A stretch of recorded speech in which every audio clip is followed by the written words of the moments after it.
Now, just a little warning before we get started that there will be some major spoilers in this video for the Eternals, so if you have not seen it yet, you don't want anything ruined, you know what to do, time to click away. So let's jump right into it. I will start by saying that this was not as bad as I think some of the reviews have kind of been saying, yet it wasn't anywhere near my favorite Marvel movie. I enjoyed it. I enjoyed it. I had no expectations going in. I think that's part of the reason why I enjoyed it more than I thought I would, because my expectations were just low all around. Not just because of the reviews that we'd kind of heard going into it, but just because I don't know much about the Eternals. It seemed like an odd decision to do this movie. And so I wasn't expecting much, and I got a little more than I was expecting, since I wasn't expecting much. But I think it's a good lead up to more cosmic stuff. I mean, this could bring in Silver Surfer and Galactus, because we're working on such a celestial scale. Yes. I think this does suffer a bit from being almost too epic in scale. I mean, this was one of the first Marvel movies, especially of a starter movie, where we're introduced to the characters, where it really felt like the characters are kind of taking a back seat to the world building of it all. I could see that. I mean, there were so many characters, not all. Thankfully, they petered in their introductions. Yeah, they kind of, they that's did. Important. They did a fairly good job, I think, introducing and kind of letting you. Each of the characters had their own story. Like I said, they did a fairly good job of slowly kind of integrating them all into the bigger picture. By the end, I knew all of their names but one. I did so well. I thought I was going to walk out of the theater going, okay, well, I know two of their names because they focused on two. Instead, we got enough information that I was like, okay, I remember who they all are except for one, and I mostly remembered the name, but I had trouble with McKeary. Yeah, like I said, I don't know much about the Eternals, so I was impressed that I kind of remember all the characters, and you get a good feel. They all have for the most part, a different personality and a different vibe. They did good making them all unique. Yeah, that's what I'm saying. At first, early in the movie, they all felt very generic, and you're like, oh boy, this could be right. This could be a long movie at this point. But then they did, like I said, when they were reintroducing them throughout time, as they were kind of gathering them all up again, you do get a good sense for all of them. Well, it's interesting because they pretty much started out cookie cutter, and then shaped by their experiences, they all developed very different personalities based on their views of the world, how their powers influence the world. It was really cool. No, it actually made sense. I mean, I thought they did a pretty good job because, we know, big spoilers here, but, they all have their memories erased. So they are kind of, at first, more cookie cutter and got to learn who they are all over again. So yeah, it was really cool. I liked that concept. Yeah, I did too. Like I said, though, I think it's still something was off about this one. This just didn't feel like a normal Marvel movie to me. Like I said, the world building and trying to, show the history of the galaxy or universe, essentially, I still felt took a back seat to everything in a way. Right, but I definitely can say I enjoyed this one. I enjoyed that it was different. I mean, coming off of watching Epic Dune, having another movie felt kind of cool. It was like, I was sitting there watching it thinking, this is like watered down Dune. It's kind of got that, it tries to give you this big grandiose feeling, but it doesn't do anywhere near the same, or doesn't capture the same kind of feeling that a Dune did. I think it's because they keep everything very Earth-centric. They keep it more lighthearted, too. Yeah, definitely. I mean, Dune is a very serious piece of work. So, and it comes off feeling serious in the film. And Marvel has always had fun. There was quite a bit of humor in here, and none of it that really... Right. I think it was okay humor. Sometimes Marvel really, as of late, forces the humor. Didn't feel that too much here. It felt pretty natural. Yeah. Not over the top for a more serious-natured movie. A couple moments where there was the one, his director, the guy filming everything. I can't think of so many names. I can't think of his name. But he got a little goofy, but it was Karen? Yeah, something like that. He got a little goofy, but it was still fine, I thought. I thought it was fine. I actually really enjoyed Kingo's antics. Yeah, and I liked that he actually took a back seat when the serious part of the movie was happening. He was one of he was one of the better characters, I thought, overall. I really just enjoyed kind of Kingo. Humorous and funny, and again, not too over the top usually. Not usually, no. Yeah. No, I didn't see a lot of this coming. The plot-wise, I didn't feel like I didn't realize Icarus was going to be this traitor, and I didn't realize the Deviants came from... I mean, again, I'm not very familiar with the Eternals backstory either, so I don't know how much they deviated from it. But I liked that the Eternals and the Deviants are two heads of the same coin. Yeah. I mean, okay, so we'll get into my kind of problem with the movie. Apex Predator foreshadowing? No, not that. Okay, so the whole point is you see this world and you want the life to get to a certain point, billions and billions of lives, so the Celestial can basically absorb the minds of them is kind of how I think it was explained. It just absorbs their entire energy, their entire being to fuel their birth, so to speak. Yeah. Well, my issue with that is the Eternals were perfectly designed to kind of foster humanity, to get them to a point where they could be at 7 billion people in a relatively quick amount of time. I mean, they kind of said, well, the problem is war, but yet we had a character who could literally, and claims to in the movie, control every mind on Earth. So in theory, they could have just gone there, produced all this technology. They could have had somebody, anytime a war broke out, could have, de-escalated. They could have, in a matter of, I don't know, a short amount of time, they could have, populated the Earth to the point where it was able to be absorbed by the Celestial. So I really didn't understand that at all. Do you think there's a timeline, like with an egg, how long it needs to hatch, how long you need to give it the warmth and nourishment from a baby? It needs, how long does it need prolonged nourishment from the so-called parent? In this case, would be the lives walking around on the surface. The problem is they didn't explain it that way. It seemed like they had to reach a threshold, and once that threshold was reached, he could kind of absorb the energy and be born. So I was really, really confused. I mean, at one point they tried to explain it, and it, like I said, some kind of excuse about war, and mankind would do war if we interfered. But you could. He even says he could. You could prevent it. Yeah. So it was very, very strange to me. Right. I'd actually have to rewatch it especially the one scene where the Celestial finally reveals the master plan. Yeah. I mean, I wasn't really looking for it, because I was actually surprised what the plot was. I didn't expect us to have a Celestial growing inside Earth, little baby womb in the middle of the planet there, where a giant Celestial pops out. I mean, I didn't know what the plot was going to be, and then when that was it, I was kind of like taken aback. And it was clever because the trailers were like, it's the Deviants, they're bad, and then they're like, in the first 20 minutes, the Deviants are all dead. Like, it was really, the marketing for this was really strange because I had no clue what this was going to be. None. Oh, but I loved in the beginning, she's teaching the class though, Cersei, we're going to talk about apex predators. Does anyone know what an apex predator is? And then the Celestial's like, well, in order to get this planet up to sentient life, we had to get rid of some of those apex predators by putting a new apex predator. Then that apex predator got out of control, so we made the Eternals the new apex predator. Yeah. It's like, so the Celestials wanted to seed a planet, but they have to get rid of apex predators so that sentient life can emerge and populate and do what they're going to do.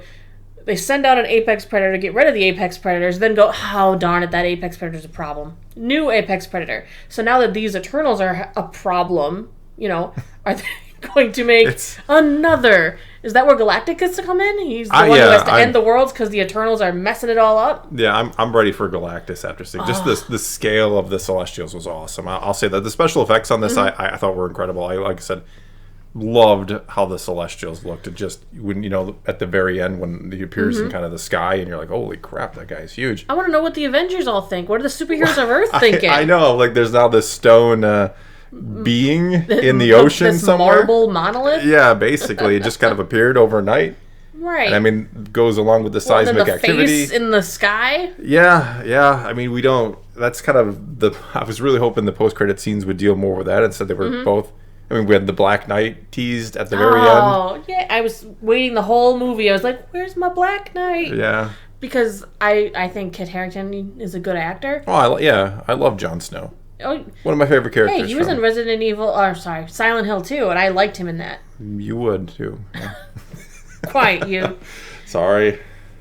But yeah, I feel this is one that I would need to watch again just to kind of try to piece things together that I didn't expect would be relevant, I guess, in a way. Yeah. I feel like there was a big miss to bring Shang-Chi into this movie, to bring other Avengers in. Even in my review for Shang-Chi, I thought the 10 rings were going to come from the Eternals, and for a moment there I thought, well, here we go, they're making rings. We need to make we need these rings so that we can make the Unimind.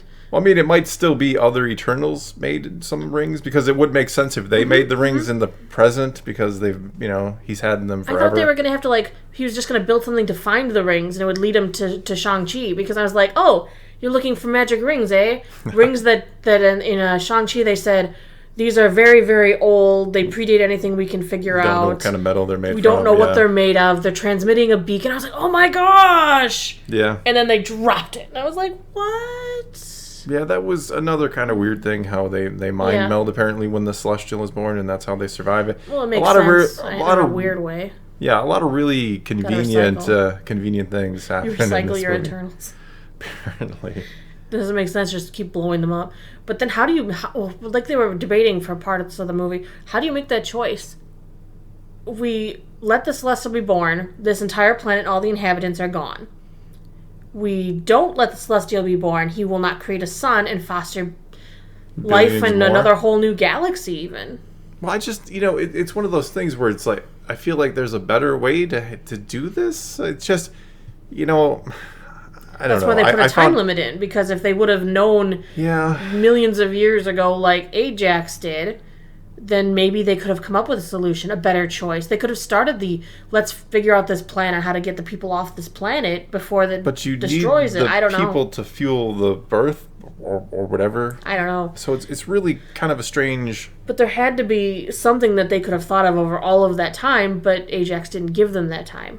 No, I don't know. I feel like she's like, we have 6 days, but I don't want to do that anymore. I feel like if I watch this again and I pick it apart, there's gonna be a lot of holes that just don't make sense. But maybe not. Maybe I just missed them. Well, it's a big moral. It's one of those big debates, like Thanos' entropy. I have to stop the decay of the universe by getting rid of half the people. They're debating. Well, see, this is what Thanos should have stepped in. If he stops the birth of the Titans, more planets won't, more galaxies, more populations won't be made or something. I don't know. And speaking of Thanos and snapping half the population away, I mean, again, I know the Eternals are instructed to only, deal with deviants, but I mean, 2 of them knew what the end game goal was, and they knew if Thanos snaps half the population away, that you're losing a whole bunch of time for the end game goal. No pun intended. I'm not using it because of the movie. So why were they not in the fight to stop Thanos? Because they also weren't allowed to be. But if the Celestial's endgame goal is to make another Celestial with the planet, and a threat emerges that is going to wipe out half the population, not only of this planet, but the entire universe, you're just slowing down the process of creating more Celestials. Did they not know? Did who not know? The Eternals. Well, we know 2 of them knew, right? Well, no, I'm saying did they not... Maybe they didn't know Thanos was going to show up and snap. How did they not know that was... once the snap happened, why didn't they step up? Well, what were they doing during the 5 years? Who knows? Well, I mean, they know the Avengers. They even talking about. They stuck by their "Do not interfere" creed. I don't know. That just doesn't make any sense because maybe Ajax thought they'd buy time. I mean, the whole thing just doesn't. Like I said, the whole thing doesn't make sense to me because the whole point is to get the population to the Prime Directive. This isn't Star Trek.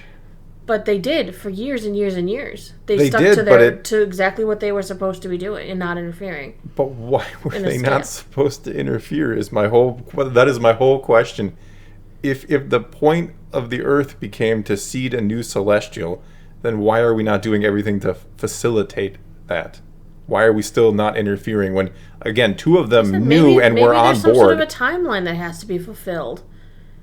I mean, that's how they should have explained it. They should have explained that it needs to be a natural progression or something. Or it has to take X amount of years to happen, and you build a population slowly so you don't destroy the planet before the Celestial comes. I don't know. So you don't accidentally overpopulate the planet before the Celestial comes and destroy the planet and kill yourselves. Well, I mean, the overpopulation doesn't matter. It's just they're all gonna die one way or another, right? Right, but overpopulation could destroy the planet first. I guess. It's possible, yeah. But then the Eternal should step in and fix the problem. Maybe their Celestial leader needs to think of a new plan. Well, yeah, the plan is dumb. I don't know other way to put it. I mean, you have these beings, like I said, that could foster the Earth, could foster the growth of the population of the Earth, and you don't use them. Instead, you wipe their memories and you tell one of them, apparently, or 2 of them knew what the real plan was. Well, he only told the Prime. Yeah. The Prime Eternal. Ajax, yeah. Ajax. She's the one who spilled the beans. But, I think hopefully people listening are seeing my point. Like, you decided to do this ass backwards here. You could have just told the Eternals what the mission was, that we want the population up so more Celestials can be born, and tell them not to get attached. No attachments. Don't get attached to these people because the whole end game is for them to, create a new Celestial. Well, then a lot of it's probably Ajax's fault for letting them continually maybe integrate into society. Maybe she was supposed to tell them. I don't know. Well, that would make more sense that they were supposed to interfere. Or she could have kept them separate. Something. When she saw Cersei walking among the people, helping them with their fields, maybe she should have pulled her back a little bit. That is interfering, though, too. That's what I don't understand. They no didn't interference. say direct interference. They said don't interfere with war or something like that. Yeah, but you grow them crops and give them the steam engine and other stuff. Well, he didn't give them. Give it to. I know. Give him the plow. I know. Well, that helped a lot too, didn't it? But overall, I enjoyed the movie. I thought it was different. It was a nice direction to see Marvel not exactly use their normal formula. True. I'll give it that. Direction. I'll give it that. It's not. It didn't. Like I said, it didn't feel like your average Marvel movie, and in a way, that's a good thing because they are very formulaic at this point. Right, and I thought the characters were very unique, which was really appreciated. Yeah, they all had their own motives, their own stories, and it didn't feel like they overloaded us all with it at once. Yeah, I agree. That was a highlight that the characters actually stood out. That I can tell you motivations for these characters. That it wasn't just a blur, and they all weren't cookie cutter. And they all made sense. You could see how they all evolved and what they went through. And I thought that was really well done. Right.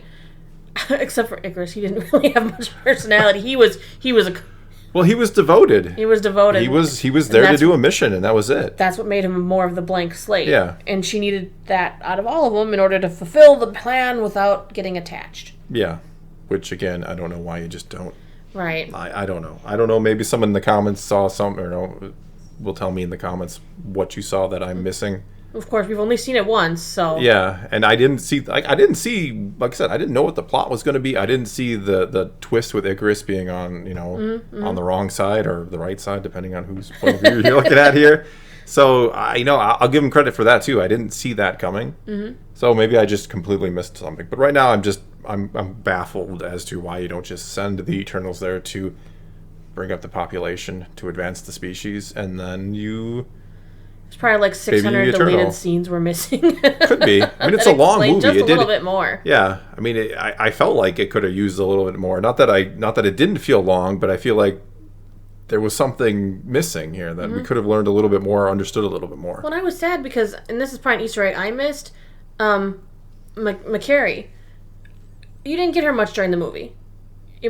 She sat on the ship for thousands of years. Read some books or something. She wanted the Emerald Tablet, and wow, that was a mess. She wanted the Emerald Tablet. Apparently, she did have it at one point, but I don't know what it was an Easter egg for. It had to be an Easter egg, and I just right over my head. So she had really no backstory except for that she was the weakest really character. Just in terms of I don't really know what her story was. Mm-hmm. I loved the story between Thena and Gilgamesh. Yeah, that was really good. That was touching. That was really good. I like Thena's story. Yeah, Thena's story was amazing. Yeah. With the fact that she's kind of malfunctioning because she has too much in her memory. Yeah, because she didn't get wiped properly. I thought that story was really great. I liked Kingo. Yeah, like I said, I thought he was funny. The humor, maybe lifetimes worth of careers in Hollywood. I thought that was really fun and cool. They did well with the characters. Like I said, I thought the characters hit. I just think the overall plot is what? Right. And then I had so much sympathy for Sprite. Yeah, like I said, all the characters. You could understand, trying to live as a child or a teenager, whatever she was, for 7,000 years. It reminded me of Interview with the Vampire. Yes, Kirsten Dunst in that. Yep. I forget what her name was. Yeah, that's Eternal Child. Good movie you should watch if you've never seen it, yeah. Very good. That's an older movie now. It's got to be almost 30 years old at this point. Right, because as adults, the others probably didn't really think of it. What does it mean to be an eternal child? Yeah. They were all adult forms, I guess I could say. Yeah. So they got to live different aspects of life. They got to stay in one place longer because, as an adult, you can pass for within an age bracket for quite a bit of time. As a child, she doesn't have that option. Yeah, it's going to be weird. A couple of years go by and you look identical. That's strange. Right. Yeah. It was cool to see that, the aspects of that, why Kingo left her because of that, because he's like, I didn't want to move around all the time. And I liked a lot of those little story quirks that made this unique and really well done with the characters on this, honestly. Yeah, I agree. Characters were fine. The overarching plot, just to me, I need a better explanation as to why they were sent there kind of with a blank slate and weren't told what the mission was. Because You were, I mean, you're asking for them to get attached and to do what they did, to turn on the Celestial at the end and to kill him to save humanity.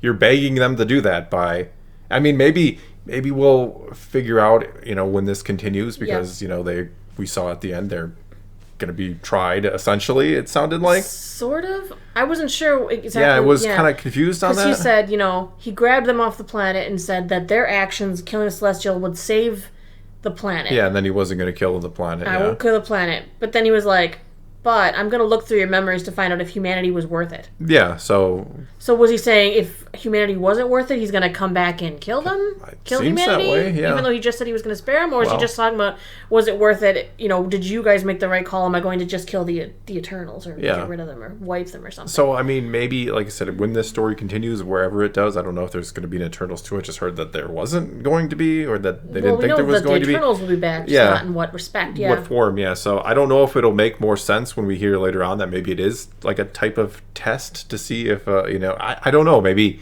the Eternals can then, maybe if you do create a worthy society and a worthy, all culture, whatever you want to call it, planet, people, species, right. You don't want to destroy that, do you? Even for the sake of more species? I don't know. Think about it. Ajax said even at the beginning when she was talking to their celestial leader that she felt this planet was special.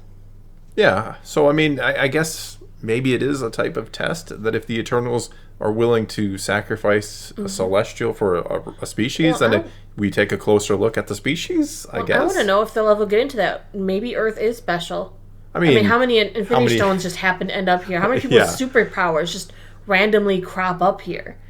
I mean, it seems probably a little, different. Yeah. So what was Ajax referencing when she said this planet was special? Was it just the people who lived there, or was it something else? Something, more cosmic level. Yeah. I'm sure Earth, obviously, no surprise, is a special planet. Yes, a special planet full of special people. Yeah, some of us are real special, all right. All right, before we wrap it up, we should talk about those post-credits. Okay, yeah, we saw the first one was with Eros. Eros, Star Fox. Yes. A little bit of a strange one. I'm so confused with him. I mean, as an Eternal, his power is to... I mean, whereas his buddy Druid can control people's minds, he can influence and control their emotions, which makes sense with a name like Eros. Yeah. Wink, wink, nudge, nudge, Eros. But what's the deal with... he is, in the comics, he is the brother of Thanos, of Thanos. Yes. So is I don't know how that's all going to work. Are these rogue Eternals that somehow split off and populated Thanos? Maybe it was a whole planet of Eternals. Well, maybe that'll all tie into what my problem with the movie was, that it doesn't make sense that you wipe away memories or and don't tell them what the mission is. So perhaps somewhere else, other Eternals did the same thing and created a race that was worthy of surviving, and somehow we get Thanos. I don't know. Well, and he's clearly proof that Eternals can go rogue and have in the past. Yeah. If, seeing as Titan's blown up, I mean, he's running around free, willy-nilly, doing what he does. So that's an interesting avenue to explore. Yeah, I'm curious to see where that goes. And then we have the Black Knight. He had the cursed ebony blade. Yes, he did. Blessing and a curse. And remember, she even said to him, his uncle, yes. You should go and make up with your uncle. Because his uncle was the second iteration of the Black Knight, who was a supervillain.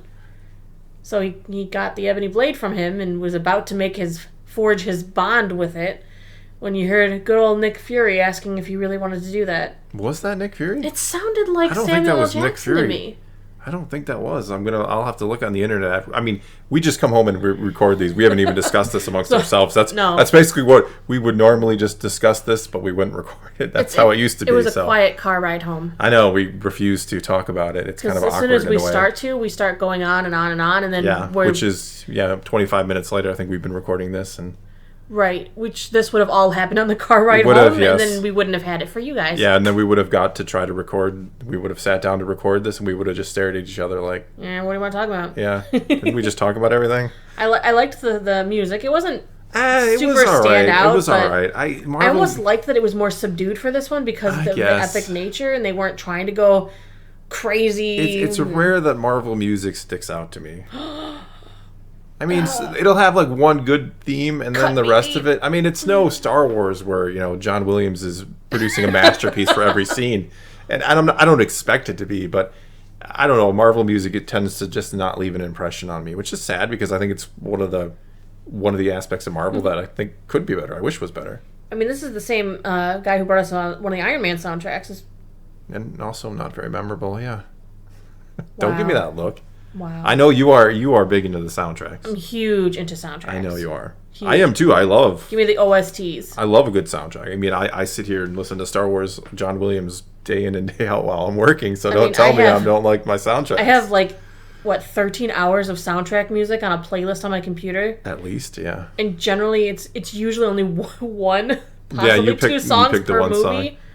But anyway, I think we're getting off topic here. So let's wrap this up because I think we've covered pretty much everything. More Black Knight, please. Yeah, we didn't really talk much about him, but I'm sure we're getting more Black Knight somewhere. I'm sure they always have a plan.